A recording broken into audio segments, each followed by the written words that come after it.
Hello my dear student, কেমন আছো তোমরা সবাই? আশা করছি সবাই অনেক ভালো আছো। আজকে তোমাদের একটা সুন্দর টপিক নিয়ে আলোচনা করব। এটা হচ্ছে যে নবম দশম শ্রেণীর রসায়নের একটা মূল যে থিম, অর্থাৎ তোমাদের দ্বিতীয় চ্যাপ্টার যেটা আছে, দ্বিতীয় চ্যাপ্টারের পাতন এবং আংশিক পাতন, এটা নিয়ে অনেকেরই সমস্যা হয়। তো দেখো যে পাতন কী জিনিস এবং আংশিক পাতন কী জিনিস। অনেকে ভাবে যে পাতনও যেটা, আংশিক পাতন ওইটা। আসলে এটার মধ্যে সামান্য একটা পার্থক্য আছে, আর সেই পার্থক্যটাই আজকে তোমাদেরকে দেখাবো। এবং পাতনটা কী জিনিস, এটা দিয়ে আমরা কি করি, আংশিক পাতন এটা কি, এটা দিয়ে কী করা হয়, এটা আমরা কখন অ্যাপ্লাই করব, এটা কখন অ্যাপ্লাই করব। তো দেখো বোর্ডে একটা আমি চিত্র দিয়ে রাখছি পাতনের জন্য। তো পাতনের ক্ষেত্রে যেটা কাজ হবে সেটা হচ্ছে যে কিছু ইনস্ট্রুমেন্ট লাগবে, আর এই পাতন দিয়ে আমরা যে কাজটা করি সেই কাজটা কি হয়। আমরা এটাকে লিখতে পারি যে পাতন ইকুয়াল বাষ্পীভবন প্লাস শীতলীকরণ।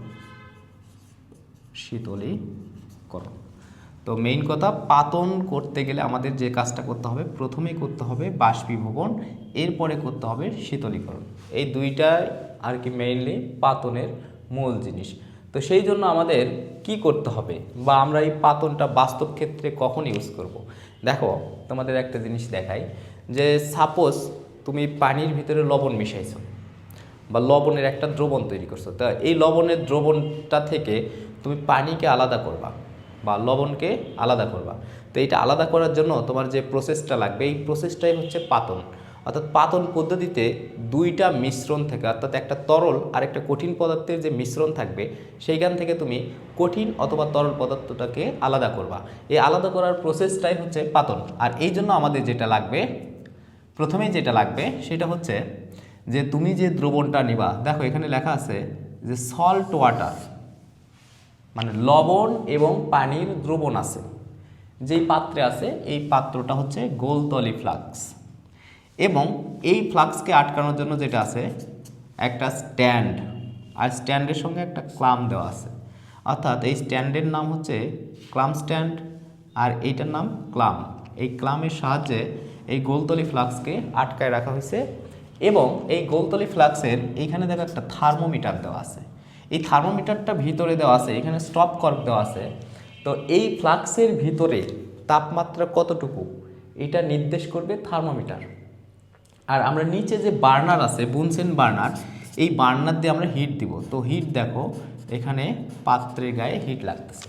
তো আমরা এই প্রসেসটা করব। এই প্রসেসটা করার জন্য প্রথমে যে কাজ করব, হিট দিব।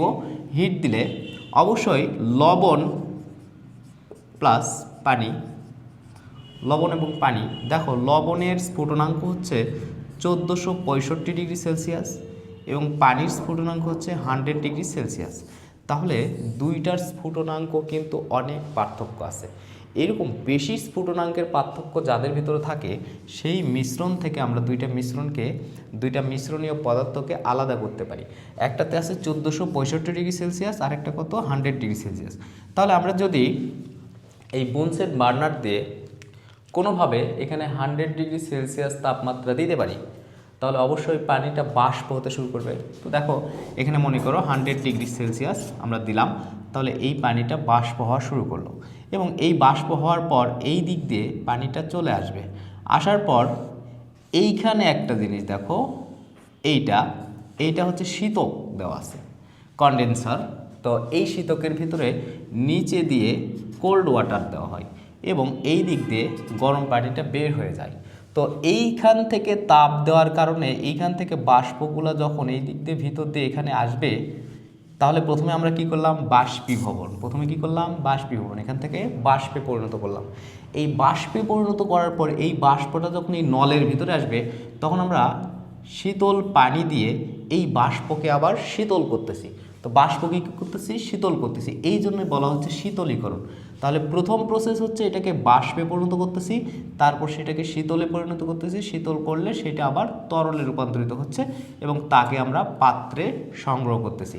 তাহলে এইখান থেকে আমরা দেখলাম যে পাতন প্রসেসটা হচ্ছে যে একাধিক মিশ্রণীয় পদার্থ থেকে একটা পদার্থকে আমরা যদি আলাদা করতে চাই, ধরো এখানে আরও 2-3টা পদার্থ থাকতে পারতো, আমরা সেগুলোকে আলাদা করতে পারতাম।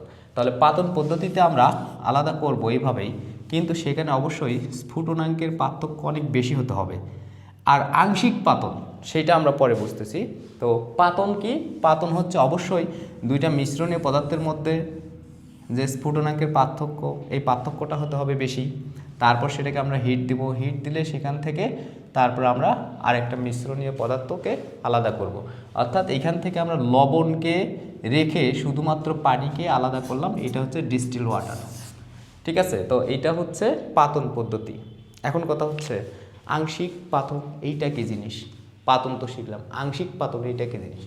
আংশিক পাতন প্রসেসটাও সেম এইটার মতোই, কিন্তু আংশিক পাতনের ক্ষেত্রে যেটা হবে সেটা হচ্ছে 2 বা ততোধিক তরল পদার্থ তাদের যে মিশ্রণীয় টেম্পারেচার অর্থাৎ স্ফুটনাঙ্ক, এই স্ফুটনাঙ্কগুলো প্রায় কাছাকাছি হবে।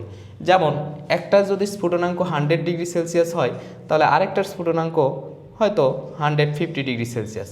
তখন আমরা দেখো এখানে পার্থক্য দেখা যাচ্ছে মাত্র 50 ডিগ্রি সেলসিয়াস। তো এই ক্ষেত্রে যদি আমরা অংশ অংশ ভিত্তি করে পাতন করি, তখন তাকে আমরা বলবো আংশিক পাতন। তাহলে আংশিক পাতন এবং পাতনের মধ্যে মেইন যে পার্থক্য সেটা হচ্ছে পাতনের ক্ষেত্রে অবশ্যই যে স্ফুটনাঙ্কের পার্থক্য এটা হবে বেশি, আর আংশিক পাতনের ক্ষেত্রে স্ফুটনাঙ্কের পার্থক্যটা হবে কম। আশা করছি সবাইকে এই বিষয়টা বুঝাইতে পারছি যে পাতন এবং আংশিক পাতন কি। তারপরেও যদি তোমাদের কোনো প্রবলেম থাকে বা এই রিলেটেড কোনো কোশ্চেন থাকে, অবশ্যই কমেন্টে জানাই দেবা। আশা করছি নেক্সটে এটার সলিউশন দেব। তো ধন্যবাদ সবাইকে।